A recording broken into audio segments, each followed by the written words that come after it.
अल्लाह ताला ने फरमाया है कि मैंने रुए ज़मीन पर कोई मर्ज़ ऐसा पैदा नहीं किया जिसके लिए शफ़ा नहीं पैदा की। इसी तरह इस वक़्त रुए ज़मीन पर जितने भी चैलेंजेस का इंसान को सामना है, उन चैलेंजेस से मीट करने के लिए अल्लाह ताला ने ऐसी हस्तियाँ भी पैदा की हैं कि जो इंसानों को उन चैलेंजेस से नबर्द आज़मा होने के लिए हेल्प आउट करती हैं। नशा इस वक़्त मुआशरे में एक बीमारी की शक्ल इख्तियार कर गया है और इस बीमारी से और इस बीमारी में मुब्तला मरीज़ों से कैसे निपटना है और ये कितना ख़तरनाक है, इस हवाले से गुफ्तगू करेंगे। और आज हमारे पास गुफ्तगू के लिए जो हस्ती हमारे साथ बैठी है, वो किसी तारुफ़ के मोहताज नहीं। लेकिन मेरी ख़्वाहिश है, चूँकि एकेडमिक करियर के हवाले से उनकी बहुत सारी ख़िदमात हैं, तो तारुफ़ में मुझसे कोई गलती ना हो जाए, तो मैं चाहता हूँ कि तारुफ़ वो ख़ुद अपना करवाएँ। डॉक्टर मकसूद साहब, sir thank you very much for your precious time. आप यूएसए से तशरीफ़ लाए हैं, तो मैं चाहता हूँ कि हमारे जो सुनने वाले हैं, आपकी कोशिश, आपका एकेडमिक करियर, जो आपकी सर्विसेज़ हैं, वो ज़रा मुख्तसर बयान कर दीजिए। बहुत शुक्रिया आपका, आपने मुझे मौका दिया है हुँ, इस प्रोग्राम में पार्टिसिपेट करने का। मेरा नाम है मकसूद अहमद और मैं अमेरिका में physical medicine rehab centre physical medicine rehab medicine जो है, उसमें मेरी अगर ट्रेनिंग इसको है। हम सादा लफ्ज़ों में बयान करें। ये ऐसा ट्रेनिंग है कि जिसमें हम एक टीम की शक्ल में जो हमारा पेशेंट होता है, उसको हेल्प आउट करने की कोशिश करते हैं, तमाम एंगल को मद्देनज़र रखते हुए। तो ये मेरी एक बैकग्राउंड ट्रेनिंग है। दूसरी उसमें जो मेरी ट्रेनिंग है वो है पेन मैनेजमेंट की।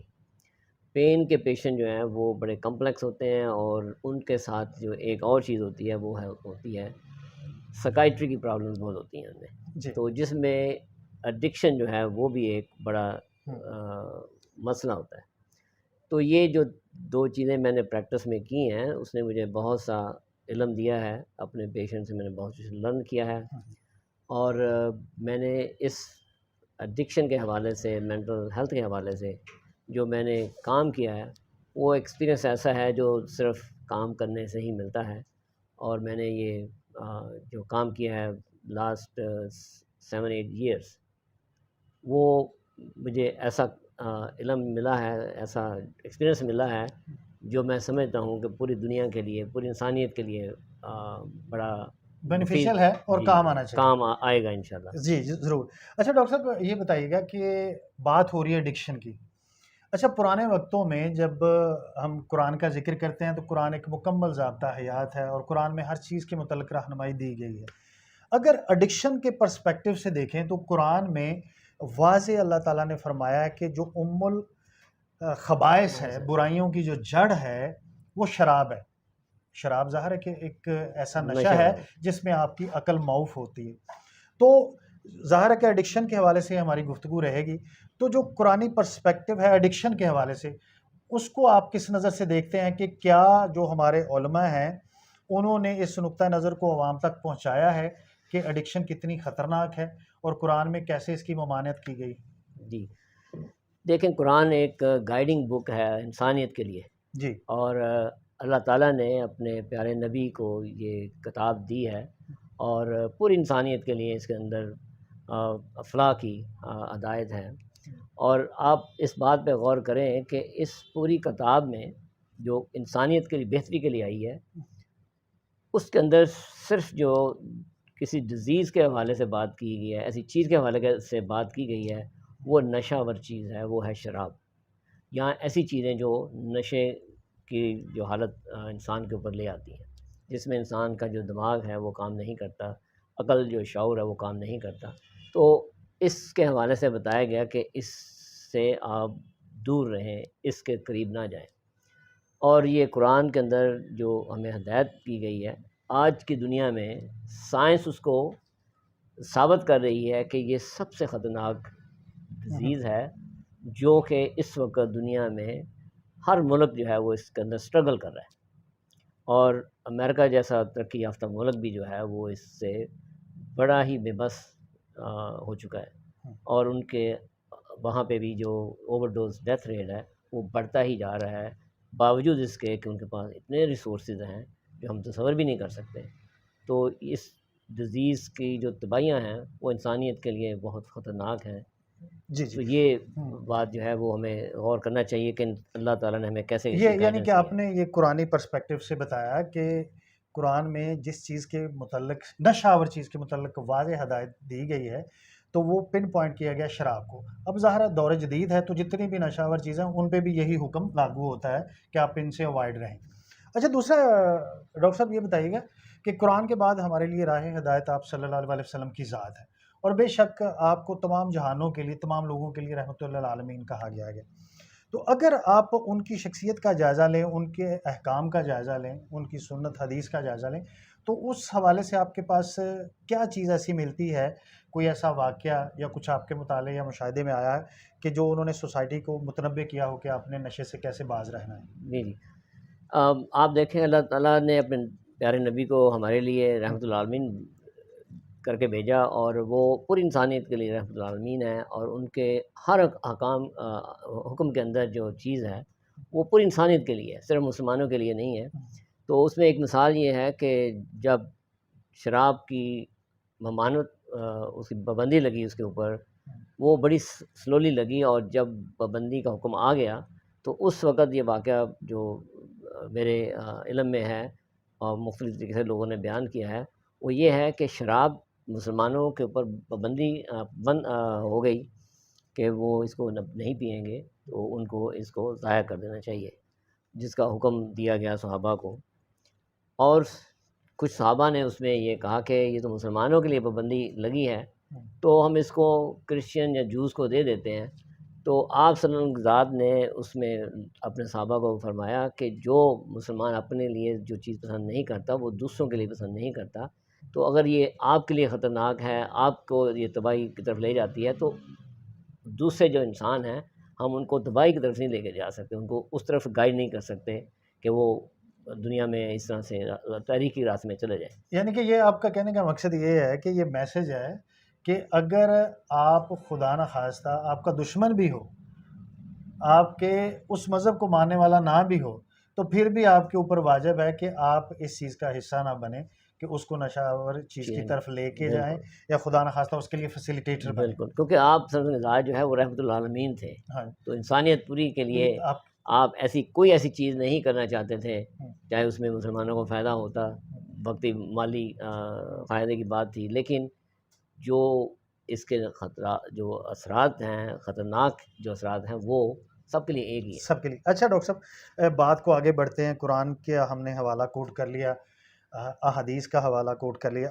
अगर अब दौर जदीद के इल्म के हवाले से आएँ, तो चूँकि आप इस वक़्त जो जिसको हम सबसे तरक्की याफ़्ता सोसाइटी कहते हैं, सिविलाइज़्ड सोसाइटी कहते हैं, उसमें आप प्रैक्टिस कर रहे हैं और आपके मुशाहिदे में हैं बहुत सारे केसेस, रिसर्चेज़ भी आपके मुशाहिदे में।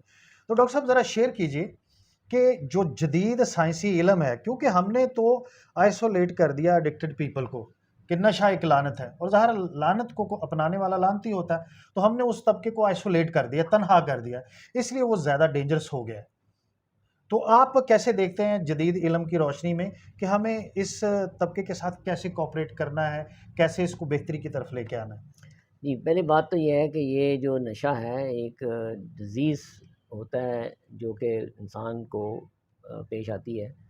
लेकिन इसमें ये है कि हम वो इंसान जो है इसका शिकार हो जाते हैं, हम उनको कोई डिफ़रेंट तरीके से डील नहीं करते, हम उनको as a human being he deal करते हैं, उनको पूरी रिस्पेक्ट देते हैं। क्योंकि जो बंदा भी किसी डिज़ीज़ का शिकार होगा, एज़ ए फ़िज़िशियन हमारा रोल ये है हुँ, कि हम उसको पूरे उसी तरीक़ों से ट्रीट करें, जो हम दूसरी डिज़ीज़ के हवाले से उसको ट्रीट करते हैं। बिल्कुल सही। हम उनको पर्सनलाइज़ इस तरह से जो स्टिग्मा जो है उसको यूज़ नहीं करते, हुँ, बल्कि अच्छे अल्फ़ाज़ यूज़ करके उसको एनकरेज करते हैं कि वो इस डिज़ीज़ से छुटकारा हासिल कर ले। तो उसमें जो चीज़ें मॉडर्न वक़्त की साइंस जो है वो मुझे बता रही है कि जैसे इस्लाम के अंदर जो शराब का हुक्म आया है उसमें बंद करने का, वो बड़ा स्लोली आया है, जी, एकदम से बंद नहीं हुआ। तो उसको हम ज़बरदस्त। डिटॉक्सिफ़िकेशन कहते हैं हुँ, हुँ, कि आज की साइंस जो है वो हमें शराब जब किसी को बंद करवाते हैं, तो वो एक स्लोली ग्रेजुअल प्रोसेस है। डिटॉक्सिफ़िकेशन का वो एक प्रोसेस है और उससे गुज़ारते हैं ताकि उसको उसकी बॉडी को जिस्म की भी ये हाँ, रिक्वायरमेंट है। रिक्वायरमेंट है बॉडी जी, को, जी। कोई ख़तरनाक किस्म का जैसे स्ट्रोक ना हो जाए, जी, ब्लड जी। प्रेशर बहुत बढ़ जाता है, तो उसकी डिटॉक्सिफ़िकेशन ग्रेजुअल होती है। तो ये इस्लाम के अंदर जो शराब का जो हुक्म आया है, ये एक स्टेजेस में आया है। तो हम समझते हैं कि अल्लाह ताला क्योंकि सब चीज़ों को जानता है, वही इसका सब का बेशक। मालिक है, हाँ। तो उसने कुरान के अंदर ये एक साइंटिफिक मिसाल दी है। मिथोलॉजी बयान कर दी है कि अगर हाँ। आपने किसी को बाहर लेके आना है तो ग्रेजुअली ये चीज़ जो है ना, आप इसको ऐसे बिल्कुल फॉलो सही। करें इसको। ये एक तरीका। अच्छा डॉक्टर साहब, आपका बनाया हुआ एक अदारा एचसीएफ, जिसके बैनर के नीचे बहुत सारा बेहतरी का काम हो चुका है, हो रहा है और इंशाल्लाह आने वाले वक्त में भी होगा। अच्छा डॉक्टर साहब, थोड़ा सा मैं ये जानना चाहूँगा कि अगर हम HCF home town community foundation की तरफ जाएं, इसका ज़रा मैनिफेस्टो बता दीजिए कि बुनियादी तौर पर इस अदारे को बनाने का मंतक और मकसद क्या है? जी। देखिए जी, मैं इसके अंदर जो मेरा प्रैक्टिस है, वो ऐसे पेशेंट जो कि सब्सटेंस अब्यूज़ के अंदर चले जाते हैं, उनको ट्रीट करना होता है। तो उसमें मैंने उनसे बहुत कुछ चीज़ें सीखी हैं, और उस माशरे के अंदर जहाँ के रिसोर्सेज़ बहुत ज़्यादा हैं, तो उसमें जो एक चीज़ बड़ी हमें नज़र आती है कि ये डिज़ीज़ जो है इस कदर कॉम्प्लेक्स है कि जो बच्चा या बच्ची या इंसान जो है इसके अंदर चला जाता है कि इसकी इतनी गहराइयों में वो डूबता जाता है कि उसको निकलने का चांस जो है वो बहुत कम मिलता दलदल है। की तरह है। वो उसमें सिर्फ़ उसकी अपनी ही वजह नहीं होती, लेकिन जो उसकी जो सराउंडिंग है वो उसके अंदर पूरी तरह अफ़ेक्ट करती है। Excuse me.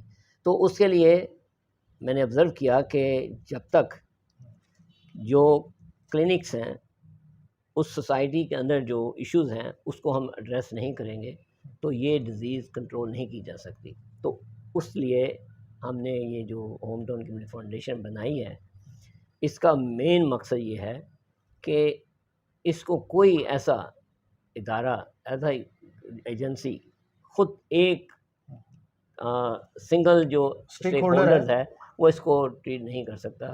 तो इसके लिए एक कोलैबोरेशन की ज़रूरत है जी। कि जिसमें फॉर एग्ज़ाम्पल हुँ। एक बच्चा जो है जिसकी फैमिली इन्वॉल्व होती है, जी, जी। उसके बच्चे इन्वॉल्व हो सकते हैं, जी, जी। उसकी वाइफ़ इन्वॉल्व हो सकती जी, है, जी। फिर जहाँ पे वो जॉब करता है, जी। वो बिज़नेस इन्वॉल्व ऑफ़िस होता है, कोलीग्स। ठीक है? जी, जी। और जिस गली मोहल्ले में रहता है, वो नेबरहुड उसका जी, अफ़ेक्ट जी, होता है। जी। तो ये पूरे के लॉ एनफोर्समेंट इन्वॉल्व होती जी, है। जी। अगर बच्चा वो क्राइम कर बैठता है हुँ। एडिक्शन के हवाले से, जी। तो वो जुडिशियल सिस्टम जो है उसको इन्वॉल्व कर लेता है। जी, जी। तो इसमें हर एक हॉस्पिटल है, इमरजेंसी रूम्स हैं, तो सारे इन्वॉल्व हो जाते हैं। जी, जी। तो जिस डिज़ीज़ की वजह से ये तमाम स्टेक होल्डर अफ़ेक्ट होते हैं, जी, जी। तो जो इफ़ेक्टिव होगा उसको उसके अंदर पार्टिसिपेट करना ज़रूरी होगा। पार्टिसिपेट करना। तो इसलिए आईसीएफ ने हुँ। ये जो गोल है वो लिया है कि हम गवर्नमेंट को भी, दूसरे लोगों को भी जो नॉन गवर्नमेंट हैं, हुँ। सोशल सर्विसेज हैं, जी, जी। सबको इन्वॉल्व करें। सबको इसमें जो उनका रोल है वो हम प्ले करने के लिए एजुकेट करें, जी। उनको आपस में ताउन करने के लिए एजुकेट करें, ट्रेनिंग करें। तो ये एक ऐसा काम है जो कि हर मुल्क में इसकी ज़रूरत है। ज़रूरत है। तो एचसीएफ जो है वो पाकिस्तान में भी और अमेरिका में भी यही रोल जो है वो प्ले कर रही है कि जो इसके स्टेक होल्डर्स हैं, जी, जी। उनको अवेयरनेस दे रही है कि ये कोलैबोरेशन जो है इस डिज़ीज़ के हवाले से ज़रूरी है। वक़्त की ज़रूरत है। जी। जी दोस्तों, हमारे साथ थे डॉक्टर मकसूद अहमद साहब, चेयरपर्सन एचसीएफ, और बुनियादी मकसद आपको उन्होंने बताया कि एचसीएफ को बनाने का बुनियादी मकसद क्या है, इसके पीछे मैनिफेस्टो क्या है, ताकि जो लोग इस वक़्त इस बीमारी में गिरफ़्तार हैं, जिसको हम एडिक्शन कहते हैं, नशा कहते हैं, और वो किसी भी नौइयत का हो सकता है, उनको इस एडिक्शन से बाहर लाने में, मुआशरे का मुफ़ीद शहरी बनाने में सारे स्टेक होल्डर मिल के किरदार अदा करेंगे। और इस नुक्ता नज़र से उनके पास एक ह्यूज रोड मैप है, जिसके ऊपर अमल करके इंशाल्लाह अमेरिका में भी और जहाँ-जहाँ इस अदारे के वॉलंटियर जो इस अदारे के साथ जुड़े हैं, वो अपना-अपना किरदार प्ले करेंगे। डॉक्टर साहब, आपका तशरीफ़ लाने का, आपका हमारे साथ बात करने का बहुत शुक्रिया। थैंक यू बहुत वेरी शुक्रिया मच। जी आपका, थैंक आपने यू मुझे वेरी मच। मौका दिया। अस्सलाम वालेकुम।